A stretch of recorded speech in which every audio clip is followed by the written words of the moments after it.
viendo en prácticas, ¿no es cierto? Y aparte de eso, ya cuando hablamos de la vestimenta aséptica, que también ya lo hemos estado viendo, pero les voy a mostrar algunas imágenes para que eso quede concretado. Y de todas formas, vamos a tener que volverlo a practicar porque, como les digo, este tema es bastante práctico. Entonces, vamos a tener que conocer y volver a repasar acerca de los protocolos que tenemos que utilizar en el momento incluso de colocarnos una bata o colocarnos guantes. ¿Ya? Cuando hablamos de la vestimenta quirúrgica, es importante tomar en cuenta que estas vienen a ser barreras eficaces que van a evitar la diseminación de microorganismos, pensando obviamente en nuestra seguridad, principalmente en nosotros. Debe ser de material que no produzca electricidad, ¿ya? Obviamente por obvias razones, ya que nosotros dentro del acto quirúrgico, como ustedes han visto, utilizamos materiales eléctricos. Debe ser amplio para fácil movimiento, lo que yo he estado tratando de reforzar en la parte práctica. No vamos a quirófano modelar, necesitamos tener la movilidad para poder cumplir con destreza y facilidad todos los movimientos que necesitemos dentro de quirófano. La tela será liviana y fresca y sí, justamente se cumple en la mayoría de los hospitales. Debe ser de fácil lavado por el mismo hecho de que especialmente en la mayoría de los hospitales, como ustedes ven, a diferencia de ustedes que, por ejemplo, llevan sus pijamas cuando ingresan a quirófano, nosotros tenemos que utilizar las pijamas que están dentro del área quirúrgica, la que nos proporciona el mismo hospital. Es así que, bueno, esta constantemente, después de cada cirugía, debe pasar por un riguroso lavado, que ya, bueno, después les voy a mostrar cuando hablemos de asepsia, antisepsia y esterilización. Debe ser resistente al sol y a las sustancias químicas, justamente por el hecho, como les digo, del proceso de esterilización que tiene que llevarse a cabo para que durante el acto quirúrgico nosotros podamos utilizar nuevamente este tipo de ropa. Y lo que yo les comentaba justamente de que parece coincidencia, pero en realidad no es coincidencia, que en la mayoría de los centros médicos o en los quirófanos, la preferencia respecto al color de las pijamas sea azul y sea verde, puesto que estos colores van a suprimir el deslumbramiento y el reflejo que producen las luces brillantes. Entonces es importante que justamente, y yo quiero que ustedes más o menos verifiquen cuando van al área quirúrgica, cualquier quirófano que vayan, la mayoría utiliza color verde o azul. Entonces, parte importante de la vestimenta quirúrgica, obviamente la pijama quirúrgica, como se los estoy mostrando en la imagen, debe ser ligera, de preferencia de algodón. Hoy por hoy ya hemos visto, ¿no es cierto? Ahora tenemos muchos tipos de telas que se están utilizando, por ejemplo, la tela antifluido que ha dado muy buenos resultados, justamente porque aparte de ser una barrera ya en sí, también evita las salpicaduras que pueden llegar a producirnos cualquier tipo de infección. Está formada por dos piezas, ¿no es cierto? Tenemos la camisa, que tiene que ser sin cuello y mangas cortas de preferencia, cuya porción inferior se usa bajo el cinturón del pantalón. Entonces, esta es la forma correcta en la que nosotros tenemos que utilizar la pijama, que ya, bueno, también sus auxiliares se lo han estado recomendando. Debemos utilizar la camisa debajo del pantalón. El pantalón de pijama igual debe ser amplio. Muchas veces nos vemos es demasiado amplio, la verdad, la que nos dan, como les digo, muchas veces no hay que talla S. Las tallas que nos dan muchas veces en quirófano es de M para adelante. De todas formas, la recomendación siempre es que sea amplio para que podamos tener el movimiento adecuado, como les digo. Muchas veces se nos puede llegar a complicar una cirugía y necesitamos incluso para poder hacer los movimientos adecuados, tener la facilidad de poder movernos dentro del campo quirúrgico, ¿ya? Entonces es muy importante tomar, y justamente sí, fíjense cómo nos vemos en la imagen, como lo ven en la imagen, así es lo que nos vemos dentro del quirófano. No sé si, bueno, los que ya han tenido la oportunidad, por ejemplo, de participar conmigo dentro del acto quirúrgico, han visto de que no es que utilizamos la ropa ajustada, ¿no es cierto? Sino que directamente es ropa ancha para poder tener la facilidad de hacer todas las maniobras que sean necesarias dentro del acto quirúrgico. Otro implemento importante de la vestimenta quirúrgica viene a ser el gorro. Efectivamente, el gorro oculta todo el pelo para impedir la caída del cabello en las zonas estériles. La cabeza debe estar cubierta por completo, esto es importante y muchas veces lo he notado y no sé si ustedes igual algunas veces lo han notado, tienden a colocarse el gorro y dejar, por ejemplo, las chicas el cabello afuera. Entonces, no tiene sentido cuando nosotros utilizamos el gorro de esa forma, ¿ya? Actúa como barrera evitando que las células descamadas del cuero cabelludo o el cabello transporte bacterias residentes. Por eso es importante que dentro de la vestimenta, ya lo vamos a ver más adelante cuando nosotros nos vestimos, de preferencia colocar primero el gorro y el barbijo y luego ponernos lo que es la pijama. ¿Eso para qué? Para poder evitar que en el momento que yo me coloque la pijama pueda justamente bajar, liberar o movilizar en realidad todas esas células descamadas que puedan estar con algún tipo de microorganismo, pasarlas a mi pijama y que de mi pijama puedan ser transmitidas a todo el área quirúrgica. Entonces, muy importante también. Fíjense que podemos tener estos tipos de gorro. Aquí el que usa, déjenme poner mi punterito. Ya, generalmente este es el que usan los varones y bueno, este es el que usa la mujer, pero en realidad, bueno, capaz en el caso de la mujer es más por el tema de la facilidad que como nosotros manejamos cabellos mucho más voluminosos, pues tenemos la posibilidad de resguardarlo de esta forma, ¿no es cierto? O sea, cumplir con la medida de bioseguridad de mantener nuestro cabello dentro del gorro. En cambio, los varones, por tener el cabello corto, la mayoría de las veces este gorro es suficiente. Y bueno, también fíjense, existen estos otros gorros que llegan a cubrir toda la cabeza, ¿no es cierto? Y solamente dejan libre prácticamente la parte de la cara, porque incluso cubren hasta el cuello. Estos gorros, por ejemplo, se estuvieron utilizando bastante cuando estábamos en la época de pandemia, ¿no es cierto? En la primera, en la segunda ola, donde había bastante COVID, sí lo utilizábamos bastante. Hoy por hoy ya en cirugías comunes y silvestres, la verdad es que ya no lo ocupamos, pero también forma parte de uno de los modelos de gorro que también ustedes tienen que conocer. Respecto al cubreboca, importante también, ¿no es cierto? Por obvias razones, se usa para evitar la contaminación en la sala operatoria por las gotitas de flujo, principalmente aquellos colegas que a veces nos ha pasado que podemos ingresar a quirófano un poco resfriados, ¿ya? E incluso no se olviden, cuando hablamos de gotitas de flujo, no solamente nos estamos refiriendo a las fosas nasales, sino también nos estamos refiriendo al mismo hecho de poder eliminar gotitas de saliva, que también pueden estar contaminadas. Importante respecto al tema del cubreboca, no debe impedir la visión ni la respiración. ¿Y esto por qué lo decimos de esa forma? ¿Ya? Muchas veces pasa que cuando incluso, y acuérdense ustedes cuando estábamos en tiempo de pandemia, por ejemplo, cuando utilizábamos los KN95 o los N95, o muchas veces, o muchos de nosotros, por ejemplo, nos ha tocado utilizar incluso las máscaras, esas que eran industriales, ¿no es cierto? Que eran capaces de disminuir casi en un 99% el tema de protegernos para evitar los contagios, y así teníamos que entrar a quirófano, ¿no es cierto? Y la verdad es que era muy cansador, cirugías muy largas, era muchas veces dificultoso tener que respirar. En muchas ocasiones incluso varios colegas necesitaban pedir como un relevo para poder salir y respirar un poquito mejor para poder sacarse la máscara porque era muy complicado. Incluso ya después vamos a ver con el tema de las gafas, teníamos esas máscaras que incluían totalmente, o sea, era prácticamente como un casco que nos cubrían toda la cara o sea, no era solamente el hecho de soportar la respiración dentro de la máscara, que muchas veces teníamos que aguantar 1 o hasta 2 horas con la máscara completa, sino también el hecho del peso que producía y el calor.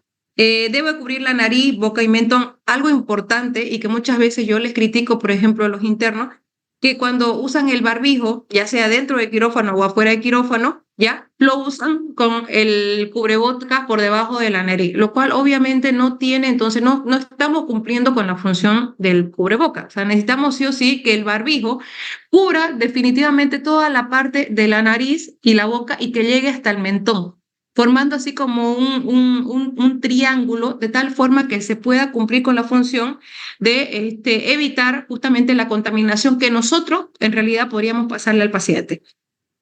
Importante limitar la conversación, evitar toser o evitar estornudar, ¿ya? Si bien nosotros tenemos el filtro, porque estos son estos, por ejemplo, que son los barbijos comunes que se utilizan, son los triple capa, tienen la capacidad de proteger, tienen un filtro hacia afuera, ¿ya? Es decir, que se puede evitar de que nosotros contagiemos al paciente, así como que el paciente pueda llegar a contagiarnos a nosotros. Pero aún así se recomienda siempre tratar de limitar la conversación, porque a través de la conversación nosotros podemos eliminar, fíjense que siempre, siempre chicos, quedan orificios abiertos con estos barbijos, o sea, no es una protección al 100%, ¿no es cierto? Entonces, siempre es importante tomar en cuenta eso, evitar toser, evitar estornudar en lo posible. Lo que se recomienda, y bueno, pasa, tengo que admitir lo que pasa, a veces ingresamos a quirófano, a veces enfermos cuando tenemos que cumplir con alguna función, lo cual no debería ser así, puesto que tenemos que evitar justamente para poder cuidar al paciente que nosotros podamos, aparte de que el paciente ya va a estar bajo efecto de anestesia con las defensas bajas y nosotros tendríamos la posibilidad de poder darle, producirle algún tipo de contagio. En el caso de las gafas, fíjense ustedes, aquí les pongo dos modelitos también. Se usan como una protección de la mucosa conjuntival principalmente. Aquí fíjense, por ejemplo, una parte importante es de que aquí nosotros nos estamos cuidando de cualquier tipo de salpicadura que se pueda dar, ya sea por secreciones biológicas del paciente o por, en el caso, por ejemplo, incluso de la anestesia, cuando el paciente se está intubando, ya el mismo paciente elimina gotitas de flujo en el momento hasta de la intubación. Entonces, por ejemplo, el anestesiólogo, muy importante que al momento de intubar debería aportar sus gafitas en el caso nosotros, el paciente pueda tener alguna infección. No se olviden que parte del tema de lo de bioseguridad dentro del quirófano es la universalidad. O sea, nosotros tenemos que tomar como que todo paciente es infectado hasta que se demuestre lo contrario.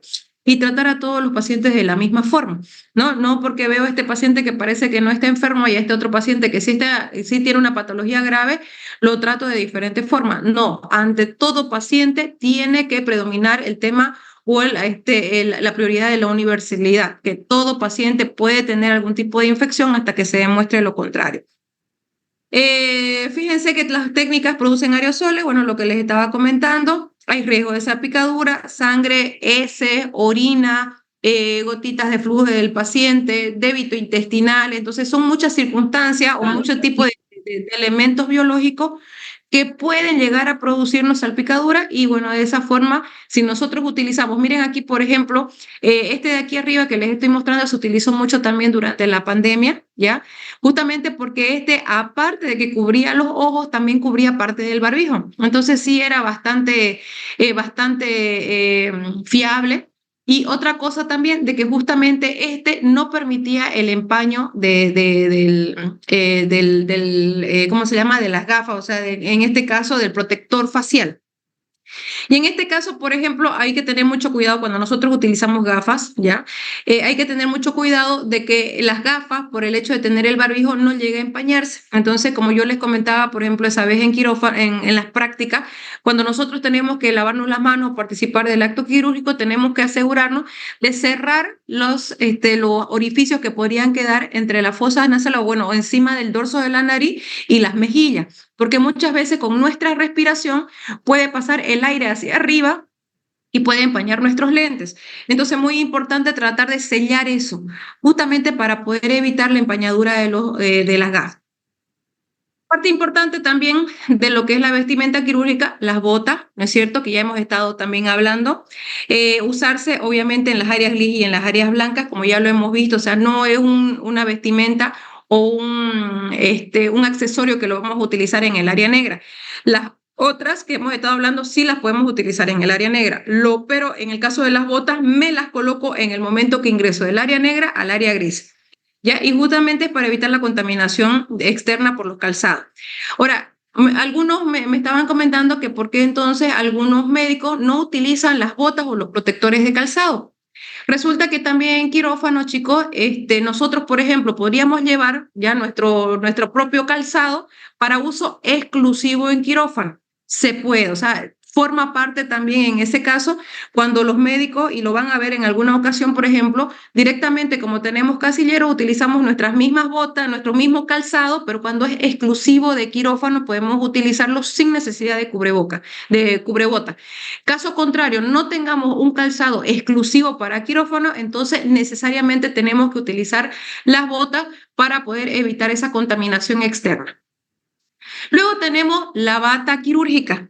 Estas batas están hechas también de tela de algodón, tienen que ser de buena calidad porque al igual que las pijamas, estas van a ser sometidas a muchos lavados para poder ser utilizados en varias cirugías. En algunos casos también existen las que son desechables, igual que las pijamas. Ojo, también algunas pijamas pueden ser de tipo desechable. ¿Cuál es el problema con las pijamas desechables y que justamente es el tema por la que no las usamos muy frecuente? Calientan mucho. En el caso, por ejemplo, de las batas, también son bastante calientes, pero en casos de cirugía muy contaminada, ayudan a evitar la contaminación que el paciente nos puede hacer a nosotros como equipo quirúrgico, porque son impermeables. Entonces, la verdad es que ayuda bastante. Personalmente, cada vez que tengo cirugías muy contaminadas, por ejemplo, encima de la pijama uso un delantal, que alguna vez también se lo voy a mostrar porque tenemos delantales. Entonces ya entro directamente a quirófano con mi delantal y me lavo las manos y me pongo la bata encima del delantal, porque muchas veces pasa de que en el momento de hacer los lavados de cirugías de emergencia, por ejemplo, cuando tenemos cirugías muy contaminadas, tenemos que hacer el lavado con solución fisiológica y tiende a traspasar la tela. Entonces muchas veces ha pasado que nos hemos mojado. Ya en algún momento se los voy a mostrar también. Entonces ahí, por ejemplo, las batas que son desechables ayudan bastante. Caso contrario, podemos utilizar, como les digo, los delantales de plástico que normalmente ustedes pueden ver en su casa.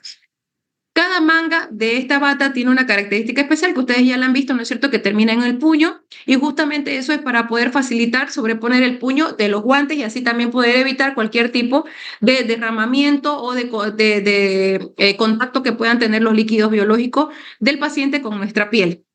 Las batas tienen que ser resistentes, como les digo, igual a las pijamas, a los líquidos, a la sangre, y obviamente deben ser cómodas y no producir calor excesivo, aunque a veces eso es un poco difícil, como les digo, por el tema de que estamos con la pijama, estamos con la bata y encima de nosotros todavía el calor que se está produciendo por el tema de las luces que tenemos encima. Entonces, ¿cómo es la forma correcta en la que yo me tengo que vestir cuando estoy en quirófano?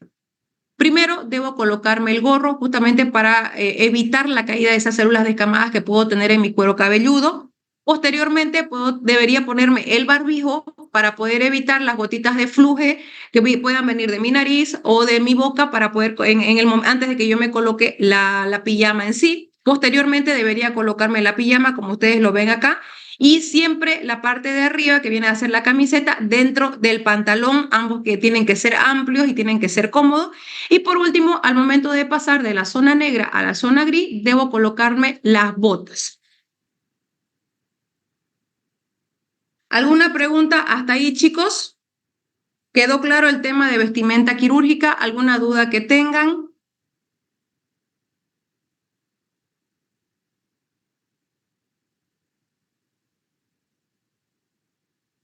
Por ahí, a ver, Araceli, Belén, la que yo tengo con ustedes es que ustedes lo vean para que más o menos comparen con las áreas quirúrgicas que van a ver en la vida real.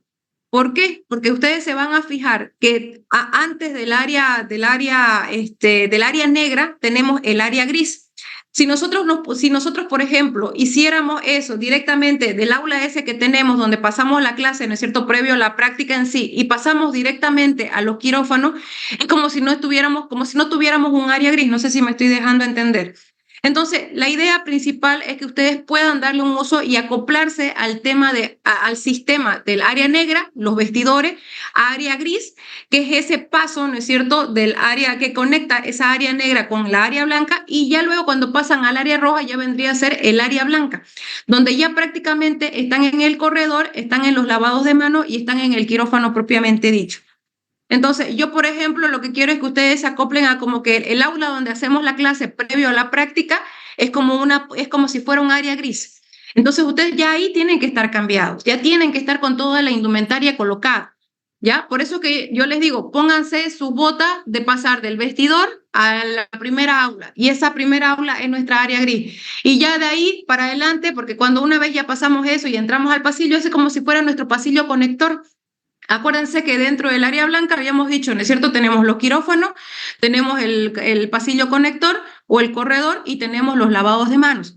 Entonces, justamente coincide dentro de nuestro quirófano experimental que tenemos nuestro vestidor, ya nuestra área negra, luego pasamos, nos ponemos las botas, tenemos nuestra área gris que vendría a ser como nuestra aula, y luego vamos a pasar al área blanca donde ya tenemos que estar prácticamente vestidos para ingresar a lo que son los quirófanos. Entonces, espero haberle respondido, Yaritza. Igual ya se perdió. Bueno, chicos, esta parte de aquí de lavado de manos y vestimenta séptica es algo que ya hemos visto en la parte práctica, pero yo quiero que quede claro, ¿ya? Les he puesto una serie de imágenes y quiero que eso, por favor, lo puedan tomar en cuenta, porque es importante que nosotros tomemos o sepamos, ya, en realidad, diferenciar cuando hablamos de una vestimenta aséptica, porque acuérdense que cuando ya hablamos de aséptico nos referimos a que es algo sin suciedad. A es sin. Cuando ustedes ponen la palabra a anteponiendo cualquier otra al resto de la palabra, se refiere sin. En este caso, si hablamos de asepsia, estamos hablando sin contaminación o sin suciedad, que es, por ejemplo, nuestro siguiente tema, que no sé si nos va a dar para pasarlo hoy día, ¿ya? Pero de todas formas, o sea, el tema de cuando hablamos aséptico, vestimenta aséptica, en realidad nos estamos refiriendo directamente al tema de la ropa estéril. Entonces, eso que quiero que quede claro. Una cosa es la vestimenta quirúrgica, que nos estamos refiriendo ahí principalmente a la pijama, a las botas, al barbijo y al gorro, principalmente. Pero cuando yo ya hablo de vestimenta aséptica, me estoy refiriendo a esa vestimenta que es estéril, a esa vestimenta que ya va a estar en contacto con el paciente dentro del campo operatorio. Y en ese caso solamente vamos a tener dos, que uno van a ser nuestras manos enguantadas con los guantes estériles y la bata, que va a ser la bata estéril. Entonces, ojo, cuando hablamos de vestimenta quirúrgica, solo vestimenta quirúrgica, nos referimos a pijama, a gorro, a barbijo y a bota. Pero cuando ya me refiero a vestimenta aséptica, me estoy refiriendo a guantes y me estoy refiriendo a bata. Eso tiene que quedar claro.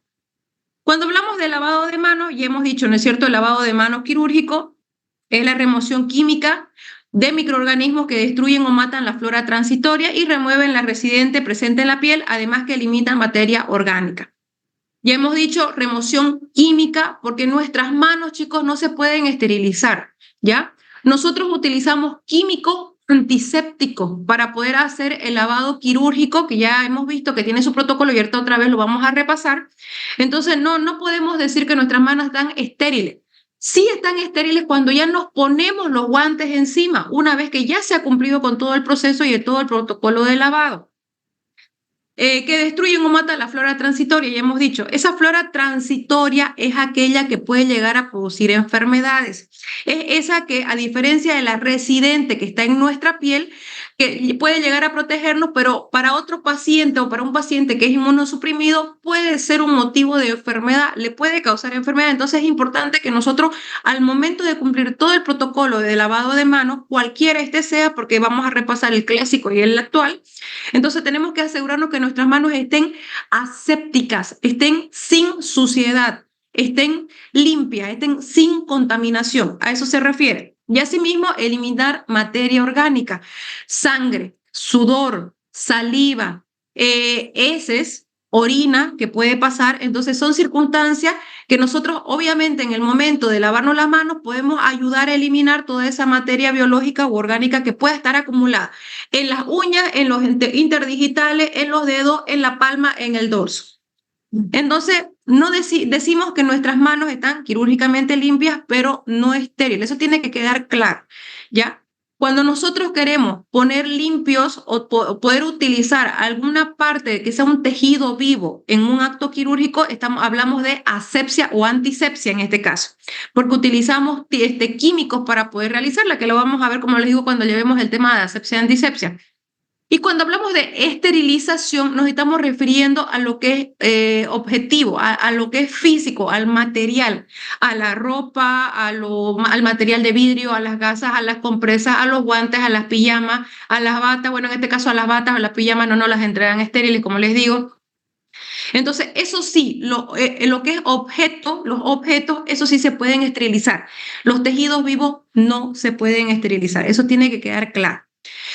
Y así llegamos entonces a nuestros tipos de lavado de manos, ¿no es cierto? Importante y que, bueno, también ya lo hemos visto en el tema de la práctica, ¿no es cierto? Hemos dicho de que parte importante del lavado de manos es que nosotros, dentro del proceso o antes en realidad del protocolo de lavado de manos, debemos asegurarnos de no tener nada en nuestras manos, no tener anillos, no tener manillas, no tener relojes, asegurarnos de tener una buena higiene de las uñas principalmente, tratar de no tener ningún tipo de lesión que pueda llegar a producir, aumentar, por ejemplo, en este caso, si tuviéramos una dermatitis, ¿ya? Que podamos estar presentando en ese momento el lavado de manos y que el químico que vayamos a utilizar para el lavado de manos nos produzca más irritación o por el contrario nosotros infectar al paciente o contagiar al paciente de esa dermatitis. Entonces, importante tomar en cuenta esos puntos. Dentro del lavado de manos quirúrgico, el modelo o la forma clásica o el protocolo clásico, vamos a tener igual 3 tiempos, igual que en el lavado de manos quirúrgico actual, ¿no es cierto? Cuando hablamos del primer tiempo, miren ustedes acá ya el doctor con su gorro, su barbijo, su pijama dentro del pantalón y acá con su botita ya directamente en el lavado de manos, ¿no es cierto? De la misma forma, en este caso, cuando hablamos del clásico, automáticamente ustedes les dicen clásico y lo tienen que relacionar con el uso del cepillo, ¿ya? En este caso, por ejemplo, el cepillo, muchas veces cuando los entregan, y bueno, pasaba antes, como les digo, ya no se utiliza mucho, pero cuando se utilizaba, lo ideal es que este cepillo también se los puedan entregar estériles. Eso sería lo ideal. Muchas veces no pasa, tienen que utilizar el mismo cepillo que está ahí mismo en el lavado de manos, lo cual no es aconsejable. Lo ideal es que si yo voy a usar cepillo, mi cepillo esté también esterilizado. Hago el remojo de ambas manos de la misma forma, agarro mi cepillo, me pasa mi cepillo que tiene que estar estéril, como les digo. Y bueno, en primera instancia, primero, como les digo, tengo que mojar las manos, fíjense aquí, en este sentido, ya, en una sola línea. No puedo ir y volver, ya, eso es importante. Puedo utilizar el jabón, fíjense aquí el dispensador, ya esto es importante también. Yo sé que lo hemos practicado con ayuda del codo, pero muchas veces en quirófano hay los dispensadores. Entonces ustedes colocan y bueno, en algunos casos, ¿no es cierto? Como sus auxiliares le han estado mostrando, también la circulante muchas veces les pasaba, ahora ya no pasa eso porque tenemos, como les digo, miren acá los dispensadores de jabón. Entonces empiezan en primera instancia haciendo el lavado de las uñas. Miren, de arriba hacia abajo, lavando las uñitas en primera instancia. Primero una mano, luego se hace el lavado dedo por dedo, cara dorsal y cada palmar. De esta forma, fíjense aquí, primero dorsal, palmar de cada dedo hacia abajo, ya no yendo y viniendo, directamente de arriba hacia abajo en cada uno de los dedos, como lo pueden ver aquí en las imágenes. Y posteriormente hacemos lo mismo, pero con la cara dorsal, de arriba hacia abajo, cada uno de los dedos.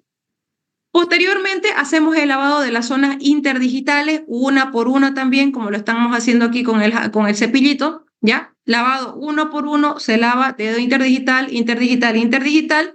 Y posteriormente hago, miren, el cepillado del dorso de la misma forma, de arriba hacia abajo, de arriba hacia abajo. Tengo que sacar, volverlo se lo separo y vuelvo, de arriba hacia abajo. No hago este movimiento de arriba y hacia abajo, ¿no es cierto? De abajo hacia arriba en una sola, sin retirar. Tengo que retirar el cepillo. Voy de arriba hacia abajo, retiro, ¿ya? Para poder hacer un lavado de manos clásico de la forma adecuada. Hago la forma dorsal, hago la forma palmar, ¿ya? También de arriba hacia abajo. Y posteriormente hago el lavado de la parte dorsal y proximal de todo el antebrazo hasta el codo. Incluso en el codo puedo hacer de forma circular para poder lavar el codo y posteriormente paso a hacer el enjuague. ¿Ya? Esto obviamente lo tengo que hacer en ambas manos, ¿no es cierto? Aquí, por ejemplo, fíjense, todo el proceso que desde que hemos visto ha sido en la mano izquierda, en la mano derecha. Entonces termino con la mano derecha. Una vez que termine con la mano derecha, ya paso con la mano izquierda haciendo exactamente el mismo procedimiento y luego paso a enjuagar en un solo sentido, desde la punta de los dedos hasta mi codo para que se barra todo el jabón que he utilizado. Posteriormente, lo que tengo que hacer es enjuagar, ¿ya? Enjuagar mi cepillo y nuevamente colocar miren, aquí está, enjuagar mi cepillo y posteriormente enjuagar, volver a utilizar, echar nuevamente jabón y realizar el segundo tiempo, que vendría a ser todo el mismo protocolo, pero ya hasta el tercio medio del antebrazo.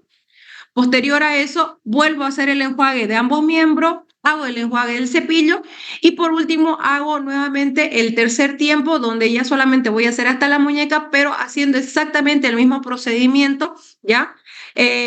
Tanto de las uñas, de los dedos, dorso, tanto lavado de cara anterior, cara posterior, de los interdigitales, palma, dorso, palma y posteriormente termino en muñeca. Hago el enjuague y posteriormente puedo hacer el secado, ¿ya? Aquí tenemos dos opciones que también las estuve analizando bien.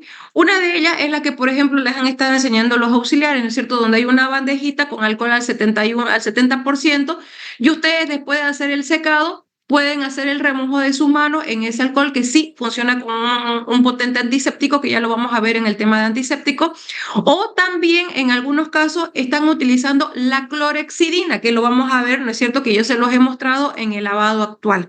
Entonces, hay esas dos opciones. Así que, bueno, ya saben, aquí se las voy a pasar las diapositivas para que ustedes lo puedan volver a repasar. Luego tenemos el lavado de manos quirúrgico actual, que también, ¿no es cierto?, lo hemos repasado en la práctica, pero es importante repasarlo aquí en la teoría. Ya lo hemos dicho, ¿no es cierto? En este caso, por ejemplo, no utilizamos el cepillito. No se olviden que el tema del cepillito nos tardaba hasta máximo 10 minutos para poder hacer este lavado de la forma adecuada con el cepillo. Hoy por hoy ya no se utiliza mucho, ya no se utiliza, ya no van a ver el cepillito, a menos que este sea estéril en algunos centros todavía, que sí, algunos, como le digo, algunos colegas que son principalmente los colegas mayores, son los que todavía utilizan, pero es muy raro verlos, se los admito. ¿Ya? Entonces, en este caso, el lavado de manos actual, el procedimiento viene a ser similar. La única diferencia es que no utilizamos el cepillito, sino que utilizamos nuestras propias manos, ¿no es cierto? Donde una va a lavar a la otra y de esa forma poder hacer el procedimiento que corresponde. En este caso, lo mismo, hacemos el enjuague de ambas manos, utilizamos el antiséptico, en este caso, por ejemplo, es yodo, povidona, jabonoso. Hacemos el primer lavado hasta el codo, ¿no es cierto? Donde vamos aquí, por ejemplo, a diferencia del clásico, donde primero yo lavo las manos y luego lavo todo el resto del antebrazo, aquí lo que hacemos en primer lugar es esparcir todo el jabón por las manos hasta el codo y de ahí ya me concentro en las manos. O sea, es la diferencia. Ahí se intercambia un poquito y eso lo tienen que tener claro. Cuando hablo del clásico, me concentro primero en la mano y luego bajo hasta el codo. En este caso, no. En este caso primero voy a esparcir todo el jabón de las manos hasta el codo, ¿no es cierto? Lavando bien el antebrazo, la parte anterior y posterior de forma circular y luego ya me concentro en las manos. Y directamente, ya cuando me concentro en las manos, hago el lavado de las uñas, frotando mis uñas contra la palma contralateral, frotando mis interdigitales también con los dedos o ambas manos de forma contralateral, ¿ya? También ahí acuérdense que también les he enseñado, hacemos el lavado del dorso, ¿no es cierto? Con nuestras mismas manos también, mi palma lava el dorso de una mano y así también viceversa. Y también hago el lavado de mi dedo pulgar. Una vez que he hecho ese lavado, paso a hacer mi primer enjuague, siempre en un solo sentido. Eso sí es importante y con la mano hacia arriba, así media diagonal. Eso en ambos lavados de mano, porque es importante que todo el agua, todo el jabón se barra de la punta hacia abajo, o sea, de forma descendente. Si yo hago este movimiento, no sirve de nada, porque todo lo que yo lavé, todo lo que yo eliminé, entre comillas, va a volver nuevamente a contaminar la mano que en teoría tiene que estar limpia. Después de que he hecho la primera fase, paso a la segunda fase, donde prácticamente hago lo mismo, pero solamente hasta el tercio medio del antebrazo, y posteriormente hago lo mismo hasta la muñeca. Después de que he hecho todo el procedimiento de los 3 pasos, paso al secado, como les decía, o sea, hoy por hoy ya no necesitamos las toallitas, ya tenemos también los dispensadores de papel que son desechables, lo cual la verdad es que ha ayudado mucho, ya no utilizamos las toallitas también, por eso es importante que lo tomen en cuenta. En algunos lugares probablemente lo siguen utilizando, pero no tiene sentido porque como ya ustedes ya han visto, ¿no es cierto?, en la parte práctica, el uso de la clorexidina como sellante, que ya vamos a ver que es un antiséptico de tipo biguanida, o sea, ya no necesitamos nosotros ni secarlo ni enjuagarlo. Dejamos que prácticamente ese antiséptico se quede dentro de nuestras manos, seque nuestras manos para que forme como un sello, como una última protección y ya directamente hacer la colocación de los guantes. Entonces yo hago el secado de la misma forma, el secado tanto en el tema del lavado de manos clásico como en el actual, tiene que hacerse de arriba hacia abajo, empezando desde las uñas, los dedos de forma circular y con pequeños topes. Yo no puedo hacer este movimiento, ¿no es cierto?, de frotar en el momento de hacer el secado. Lo que yo tengo que hacer es solamente tocar, hacer pequeños toques, obviamente que tengan la capacidad de secar, porque la idea es que quede seco, para que así también en la piel que está seca nosotros podamos utilizar la clorexidina y pueda cumplir su acción de la mejor forma. Entonces, primero la mano izquierda seca la derecha o viceversa, dependiendo. Ya en mi caso, por ejemplo, yo prefiero siempre secar, primero seco con la izquierda la derecha y ya luego la derecha seco la izquierda. Y por último, hacemos el último paso, como les decía, el uso de la clorexidina. donde que también tiene dispensadores, entonces yo utilizo la clorexidina, aplico de la misma forma, primero las uñas, luego el interdigital, lo utilizo para el dorso, para la muñeca y ya prácticamente tengo mis manos quirúrgicamente limpias. Hasta ahí, chicos, ¿alguna pregunta antes que pasemos a la colocación de bata y de guantes respecto al tema de lavado de manos? Creo que la forma Doctora, gráfica para mí es lo más importante. Creo que viéndolo, les voy a pasar los videos también para que ustedes los puedan volver a repetir. Aquí es importante la práctica, chicos. Muchos, yo se los puedo repetir 1000 veces, ustedes pueden leerlo, verlo, las imágenes 1000 veces, pero ustedes tienen que practicar. Y esto es algo que pueden practicar incluso en su casa. Dígame, Mayra.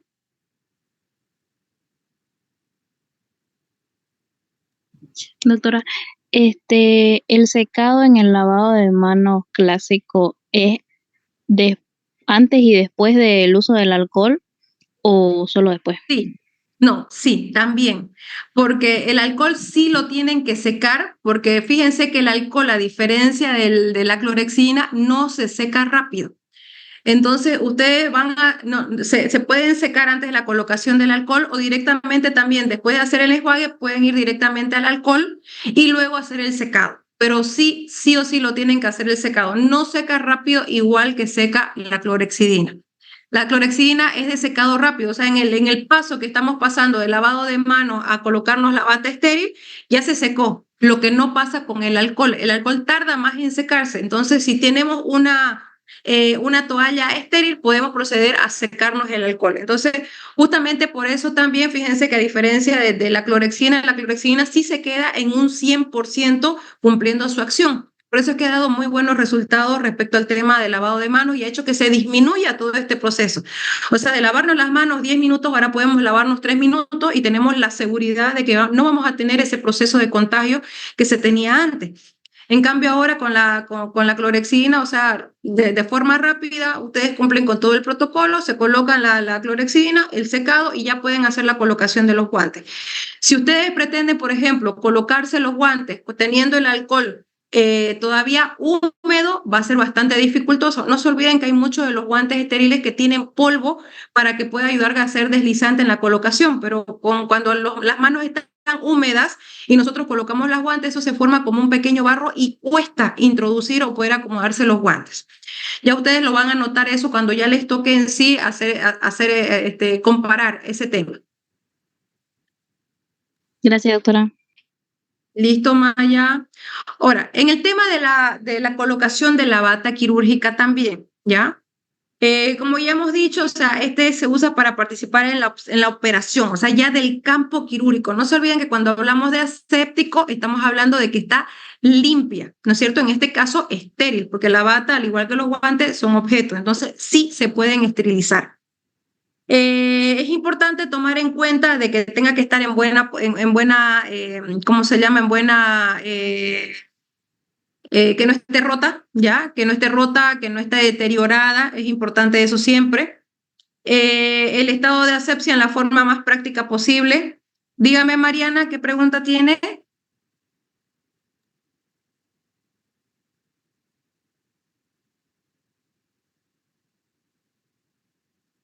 Mariana, ¿levantó la mano?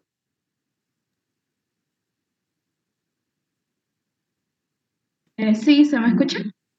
Sí, ahora sí, Mariana, dígame, ¿qué preguntita tiene? Cuando ya están colocados los guantes, ¿se puede tocar la bata o sea, la parte de enfrente o se tiene que estar al aire? No, ahorita vamos a llegar al tema, o sea, cuando yo ya estoy estéril de las manos, estoy estéril de la bata, entonces puedo tocar. Lo que no puedo tocar es, por ejemplo, mi gorro, que mi gorro no es estéril. No puedo tocar mi barbijo, no puedo tocar al circulante que no está estéril. Puedo tocar al otro colega que sí está estéril, puedo tocar a la mano de la instrumentadora, porque ambos estamos estériles, ¿ya? Entonces, ahorita les voy a mostrar, vamos a ir viendo ese tema de la esterilidad, o sea, siempre y cuando yo y la persona que va a estar en contacto muy cercano conmigo dentro del campo quirúrgico esté estéril, no hay problema. El problema es cuando yo no estoy segura de que la persona o el objeto que yo esté cercano no esté estéril. Ahí está el problema. ¿Por qué? Porque contamino mi propia vestimenta que sí está estéril. ¿Ya? En este caso, por ejemplo, ahorita lo vamos a ver más adelante. En este caso, cuando hablamos de la colocación de bata, vamos a tener dos formas, ¿no es cierto? La técnica autónoma, que es donde yo me coloco, y la técnica asistida, que es donde me colocan o yo coloco a otra persona. En la técnica autónoma, entonces, fíjense ustedes, ¿qué es lo que tengo que hacer? En primera instancia, obviamente, ya vengo con mis manos lavadas, ¿no es cierto? No se olviden, todo en quirófano está protocolizado, incluso, como les han enseñado sus auxiliares, hasta el doblado de la bata está protocolizado. ¿Por qué? Porque tiene que ser un doblado que sea adecuado de tal forma que nos dé facilidad en el momento que nosotros nos colocamos las batas. Entonces, ¿qué pasa? Yo alzo toda mi bata, ¿no es cierto? Busco el cuello, no se olviden. El cuello, cuando yo me visto, tiene que estar enfrente mío. Cuando yo visto o cuando es la forma asistida, tiene que estar enfrente de la persona que yo voy a vestir. Eso tienen que tenerlo claro también. Entonces, yo alzo mi bata, ya identifico obviamente el cuello, la abro siempre al máximo de los hombros o de mi mirada. No lo puedo alzar más arriba ni bajarlo más de esa distancia. No sería lo adecuado. No se olviden que las batas muchas veces son largas. Y especialmente con nosotras, por ejemplo, las que somos bajitas, que más sucede con las mujeres, ya podemos, si nosotros lo bajamos por debajo de los 20 centímetros del suelo, entonces también podríamos llegar a contaminar. Entonces es algo importante. Otra cosa importante en el momento que yo me coloco la bata es asegurarme que por lo menos medio metro a mi alrededor no haya ni objetos ni personas que puedan llegar a contaminarme en el momento que yo me esté vistiendo. Entonces, imagínense que yo me esté vistiendo y pase la circulante y me golpea la mano, automáticamente ya contaminé mi bata. Entonces es importante tomar en cuenta ese punto. O sea, yo me tengo que fijar en el momento de colocarme yo mi bata, verificar si a los lados no tengo nadie, asegurarme, sacudirla un poquito, porque muchas veces pasa de que por la esterilización queda pegada.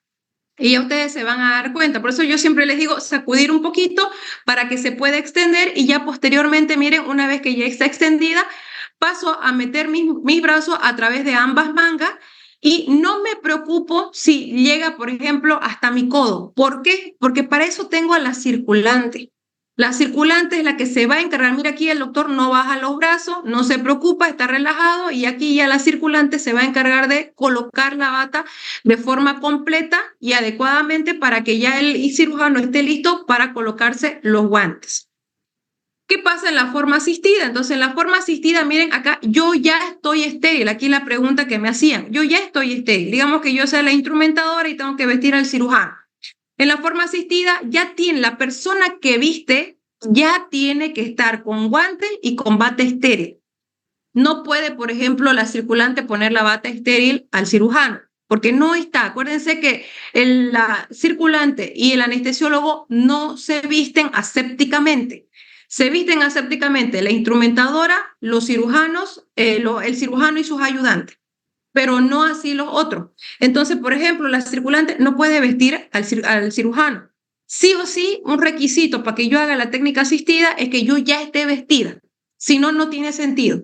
Entonces, una vez que yo ya esté vestida, miren, acá ya está la instrumentadora vestida con su vestimenta aséptica, entonces hace exactamente lo mismo, recoge toda la bata, ¿no es cierto? La deja caer, se asegura que el cuello esté al lado de la persona que va a vestir. Porque, por ejemplo, si yo me equivoqué y lo dejé caer y no me fijé de que la parte del cuello estaba hacia mí y lo dejé caer, entonces es como que si la bata me diera la espalda a mí. Entonces, en el mismo hecho incluso de darle la vuelta, ¿no es cierto? Ya estamos produciendo probable contaminación. Entonces, yo me tengo que asegurar que la parte que está estéril esté en contacto conmigo y no al revés. Ya eso es lo ideal siempre. Una vez que ya identifiqué y el cirujano me está mostrando los brazos, miren acá, mis manos que están estériles vienen por debajo, las que tienen contacto directo con la parte delantera de la bata. Entonces, lo que yo hago es levantarlo o llevarlo hasta donde se pueda, hasta donde me permita, por ejemplo, el cirujano, porque muchas veces el cirujano es mucho más grande que la instrumentadora o el instrumentador, ¿ya? O de la persona que esté vistiendo. A mí muchas veces como cirujana me ha tocado, por ejemplo, vestir a mis ayudantes. Entonces, mucho depende a veces del tamaño que ellos tengan, entonces, donde me permita sin que yo me contamine. Entonces, si por ejemplo me permite llegar hasta los hombros sin contaminarme, bien, porque de esa forma también, mire, se le facilita el trabajo a la circulante. En el caso de que por algún motivo la persona que yo esté vistiendo sea mucho más grande, entonces dejo caer la pijama hasta por arriba de los codos y ya vendrá la circulante a colocarle o acomodarle la bata por la parte de atrás. Importante, la circulante ya tiene que estar esperando en la parte de atrás del que se está vistiendo. Ya no puede esperar por delante, o sea, no puede estar aquí metida esperando y después irse para atrás. No.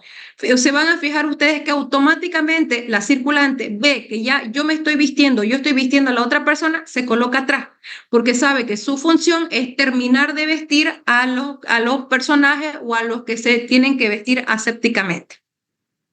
Ahora, cuando hacemos la colocación de los guantes estériles, ¿no es cierto? Miren, acá ya les estaba mostrando también. No se olviden que los guantes estériles obviamente protegen al equipo quirúrgico de los fluidos corporales y al paciente que el paciente sea contaminado por el área intervenir o en el área intervenir. Una característica especial de los guantes estériles que tienen esta presentación, ¿no es cierto? Tienen un sobre por fuera y por dentro, miren, tienen este sobre que es estéril. Acá ya es estéril, chicos. Este sobre de acá, por ejemplo, solo lo puede tocar alguien que ya tenga las manos limpias, quirúrgicamente limpias, o que ya las tenga estéril.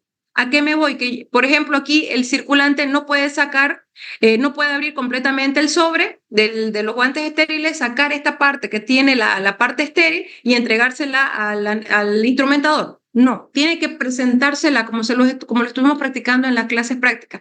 Hay que presentarlo para que directamente la persona que esté quirúrgicamente limpia o ya esté con guantes estériles pueda retirar. Otra cosa importante, fíjense ustedes que los guantes estériles tienen la característica que ya les he dicho, ¿no es cierto? Los dedos pulgares, miren, siempre están hacia afuera. Y nos dice cuál es derecho y cuál es izquierdo. Right, left, y algunos dicen I, D, ¿no es cierto? De derecha a izquierda. Dentro de lo que viene a ser la colocación de guantes estériles, vamos a tener la forma autónoma también, pero en este caso autónoma cerrada y autónoma abierta, y también vamos a tener la forma asistida. Autónoma, yo me coloco, ya sea de forma cerrada o de forma abierta, y asistida, yo coloco a otra persona. En la forma cerrada, ¿por qué la llamamos cerrada? Por este punto, ¿no es cierto? Porque, por ejemplo, mis manos no salen del puño de la bata estéril, así, tal cual como ustedes lo ven en la imagen A. Mis manos están aquí adentro y miren aquí el puño de la bata. Entonces, en primera instancia, yo coloco con ayuda de mi mano que está todavía dentro de la bata, ¿no es cierto? Dentro de la manga de la bata, ayudo a colocar este guante. Ahora, yo puedo utilizar mi mano, fíjense acá, porque acá la está utilizando, pero sin sacarla del puño. Lo que hago es abrir el guante, ¿no es cierto? Y como encachuflar, ¿ya? O meter mi mano, o meter mi mano, o meter el puño dentro del guante, ¿ya? Introducirlo de esta forma, como ustedes lo ven acá. Al momento que yo lo introduzco, voy haciendo movimientos de tracción y contratracción. Voy sacando mi mano y al mismo tiempo voy metiendo el guante. De tal forma que queda así. Pero miren, me puedo ayudar. ¿Por qué? Porque esta bata está estéril. Entonces puede tener contacto directo mi bata estéril con mi guante. Aquí lo que preguntaba también su compañera, ya en este tema. Ahora, una vez que ya tengo mi mano enguantada, mi otra mano va a ser mucho más fácil. Entonces lo que hago es justamente lo mismo. Coloco con mi mano que ya está libre, ¿no es cierto? Que ya está fuera del puño, el guante del otro lado siempre con el dedo pulgar hacia afuera, ¿ya? Lo que hago es envainarla más o menos, si ustedes quieren decirlo de esa forma, ¿no es cierto? El guante, de la misma forma, miren aquí cómo se abre y cómo va metiendo todo el puño dentro del guante y de la misma forma voy sacando la mano y voy metiendo el guante hasta que ambas manos queden enguantadas. Esta vendría a ser la técnica autónoma cerrada, que es la que hemos estado viendo, por ejemplo, en los videos que les mostré en la parte práctica. Ahora, ¿a qué llamamos técnica autónoma abierta? La técnica autónoma abierta es cuando ya directamente yo me lavo, ¿no es cierto? Y saco mis manos de la bata, o sea, la tengo afuera. No las tengo dentro de la bata, dentro de la manga de la bata, sino que ya las tengo afuera. Entonces, identifico mi guante, lo abro, ¿no es cierto? Identifico cuál es derecha, cuál es izquierda y me puedo ayudar. Primero, siempre lo correcto es enguantar la mano que es hábil. En este caso, por ejemplo, si yo soy diestra, mi mano izquierda primero viste mi mano derecha. Sería lo ideal.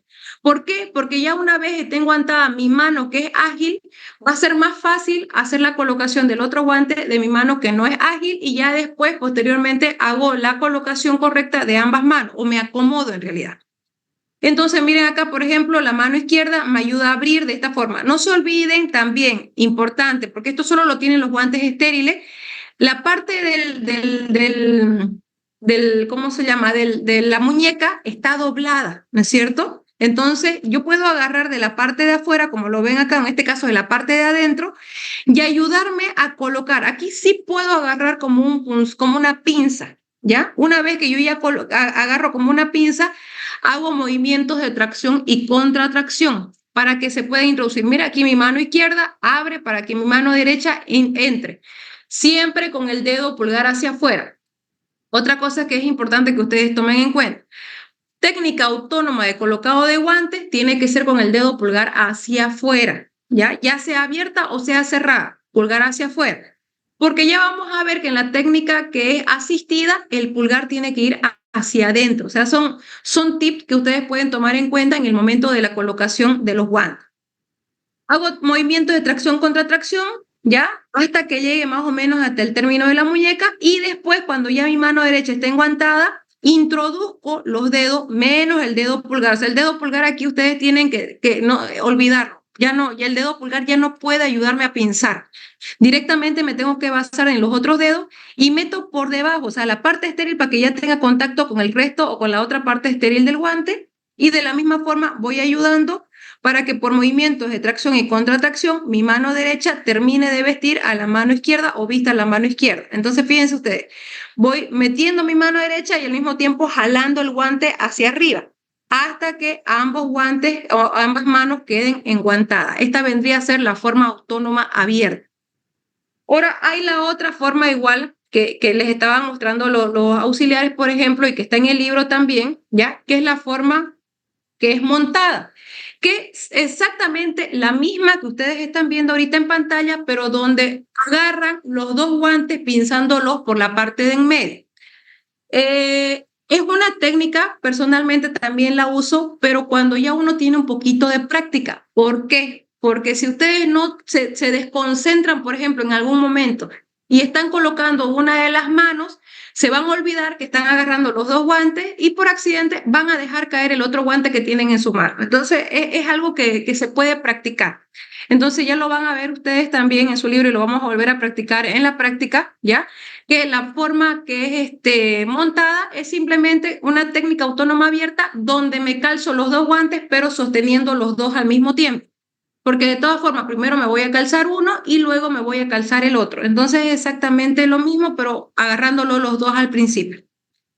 Ahora, cuando yo hago la técnica asistida, ya en la técnica asistida, obviamente también ya tengo que estar estéril. Una circulante, por ejemplo, no va a poder colocarle los guantes estériles al cirujano o la instrumentadora. Entonces aquí, por ejemplo, yo ya estoy estéril, ¿ya? Y ya le presento aquí, por ejemplo, el guante que está estéril al cirujano o al que corresponda que está vestido. ¿Ya? Aquí es mucho más fácil, ¿por qué? Porque prácticamente ya le estoy dando la posibilidad de que la persona introduzca su mano directamente, pero siempre miren acá con el pulgar hacia adentro. Técnica asistida, pulgar hacia adentro. Ahora, ¿qué es lo que yo puedo hacer, por ejemplo? Puedo ayudarme. Aquí miren en la imagen número 3, por ejemplo, la instrumentadora me muestra, yo puedo meter mi mano por la parte de adentro, con mi mano que está lavada pero que no está enguantada, puedo ayudar abriéndome un poco el guante e introduciendo mi mano, siempre pulgar hacia adentro. En el otro caso, cuando ya me toca la otra mano, lo que hago ahora es por fuera, miren, porque ya mi mano acá está enguantada, entonces ya puedo agarrar mi guante por afuera e introducir mi mano. Entonces se me hace más fácil. ¿Por qué? Porque ya tengo un campo más amplio para poder meter mi mano y enguantarla hasta que llegue a enguantar ambas manos. Bueno, chicos, ¿alguna pregunta respecto al tema de vestimenta? Por ejemplo, ustedes van a tener que cumplir los diferentes roles. Y si, por ejemplo, la circulante se pone muy bondadosa y va y le quiere poner los guantes estériles al cirujano, entonces ya está mal. Ustedes tienen que conocer los roles de cada uno. Y eso lo vamos a ir repasando en cada una de las prácticas, porque es importante que ustedes sepan qué rol van a cumplir dentro del campo quirúrgico, dentro del equipo quirúrgico.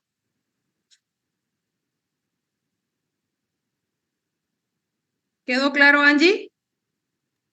Sí, doctora. Bueno, chicos, con esto estaríamos terminando el tema de equipo quirúrgico y vestimenta aséptica. El día viernes 4:45, por favor, tenemos 2 temas pendientes.